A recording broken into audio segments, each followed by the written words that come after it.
A stunning rebuke against the President of the United States. The former Defense Secretary, General James Mattis, picked by the President himself to lead the Pentagon, issued this statement just a short time ago. I'll quote from it now. Donald Trump, says General Mattis, is the first president in my lifetime who does not try to unite the American people, does not even pretend to try. Instead, he tries to divide us. We are witnessing the consequences of 3 years of this deliberate effort. We are witnessing the consequences of 3 years without mature leadership, says the general. We can unite without him, drawing on the strengths inherent in our civil society.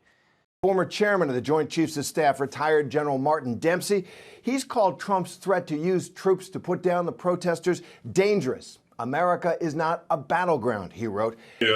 When you're in the military, there are 3 criteria for every decision we make.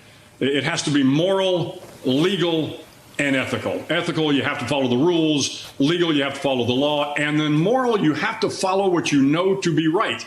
And either way, that's just not right. You're not going to use, whether it's a military or the National Guard or law enforcement, to clear peaceful American citizens for the President of the United States to do a photo op. There is nothing, morally right about that. The former chairman of the Joint Chiefs of Staff, retired Admiral Mike Mullen, for his first televised interview since speaking out on this controversy.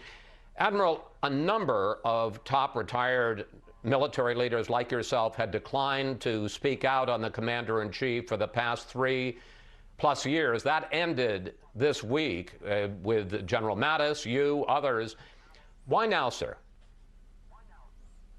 Well, as I said in the piece that I wrote, Chris, I think we've reached an inflection point in the country, and specifically to address the issue of racism, which was obvious, the substantial protests that were out there, mostly peaceful, was a very strong message.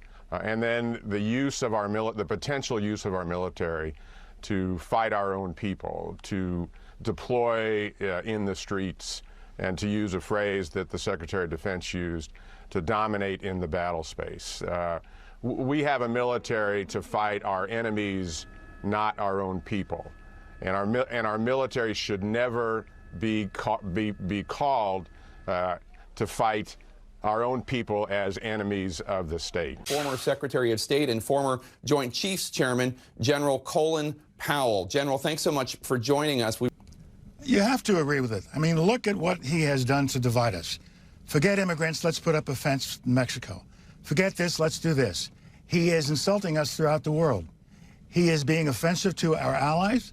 He is not taking into account what our foreign policy is and how it's being affected by his actions. And the one word I have to use with respect to what he's been doing for the last several years is a word I would never have used before.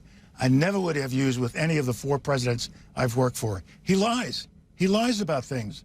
And he gets away with it because people will not hold him accountable.